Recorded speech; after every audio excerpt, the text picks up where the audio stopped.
पहिलं वचन, आपल्या बायकोच्या सोबतीने आपल्या कुटुंबाला अन्नधान्यानं समृद्ध करण्याचं वचन. बॉस, मी वचन देतो माझ्या शेवटच्या श्वासापर्यंत मी फक्त तुझा असेन. दुसरं वचन, आयुष्यातल्या प्रत्येक चढ उतारामध्ये अडीअडचणींमध्ये आपल्या बायकोचं आणि आपल्या कुटुंबाचं रक्षण करणं. कुठल्याही संकटात तिच्या पाठीशी खंबीरपणे उभं राहणं. प्रत्येक संकटाला तुझ्या आधी मी सामोरे जाईन. तिसरं वचन, आपल्या घरच्या लक्ष्मीला आयुष्यभर ऐश्वर्यात नांदवण्याचं वचन. मी वचन देतो, जे माझं आहे ते सगळं तुझं असेल.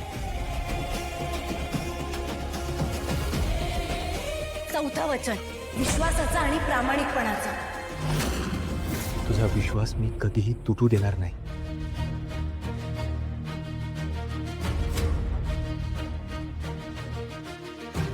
पाचवं वचन, कुटुंबाच्या सौख्याचं. तुझी प्रत्येक जबाबदारी इथून पुढे आपली असेल, मग ते घर असो किंवा ड्युटी. सहावं वचन, एकमेकांची कायम साथ देण्याचं. तुझं प्रत्येक यश कोणाच्याही आधी मी सेलिब्रेट करेन. आणि सातवं वचन, एकमेकांसोबतचं नातं कायम जपण्याचं. हे नातं मी आयुष्यभर निभावेन. ही वचनं मी ड्युटीप्रमाणे पाळेन. आयुष्याच्या शेवटपर्यंत माझी ओळख तारिणीचा केदार अशीच सांगेन. कारण आता सुटायचं नाही. या नात्यात आयुष्यभर अडकून राहायचंय मला.